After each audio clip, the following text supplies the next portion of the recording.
তেজপাতা দিয়ে দুর্গা প্রতিমা বানালেন সোনারপুরের যুবক জয়মাল্য মণ্ডল।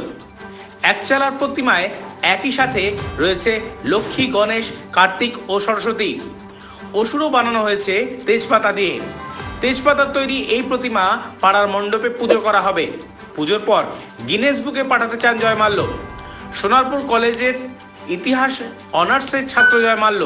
ছোটবেলা থেকেই পেন্টিং এবং নিজের হাতে কিছু বানানো নেশা ছিল তার। নিজের খেয়ালেই অনেক কিছু বানিয়েছে সে।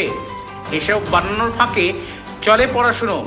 হঠাৎই 3 বছর আগে দুর্গাপুজোর সময় নিজেই মাটি দিয়ে দুর্গাপুজো বানায় সে, যা দেখে চমকে গিয়েছিলেন এলাকার বাসিন্দারা। তারপরের বছর দেশলাই কাঠি দিয়ে প্রতিমা বানায় জয়মাল্য। এবার তেজপাতা দিয়ে দুর্গা প্রতিমা বানায় সে। এলাকারই দোকান থেকে তেজপাতা কিনে এনে তা দিয়ে প্রতিমা বানায় জয়মাল্য। প্রতি বছরের মতো এই বছরেও জয়মাল্যর তৈরির মূর্তি পুজো হবে স্থানীয় পাড়ার ক্লাবে। হ্যাঁ, তোমার নাম কি এবং তুমি কিভাবে উৎসাহিত হলে, কিভাবে বানিয়েছো, কি বলবে?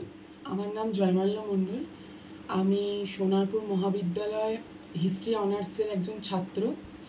আমি এই ঠাকুরটি বানানোর অনুপ্রেরণা পেয়েছি মূলত আগের কয়েক বছর আমি মাটির দুর্গা ঠাকুর বানিয়েছিলাম। তো তখন সবাই মানে পার্শ্ববর্তী পাড়ার লোকরা সবাই বলেছিল যে খুব ভালো লেগেছে, তো পরের বছর আবার বানাবি তো।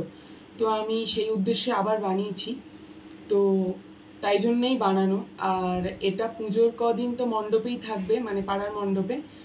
আর তারপরে এটা আমি ইন্ডিয়ান বুক অফ রেকর্ডসে দেব।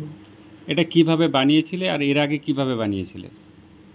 এটা আমি বানিয়েছি মূলত তেজপাতা দিয়ে, আর তারপরে আঠা, তারপরে স্ট্যাপলার দিয়ে। আর এর আগে আমি 2023-এ বানিয়েছিলাম দেশলাই কাঠি দুর্গা ঠাকুর।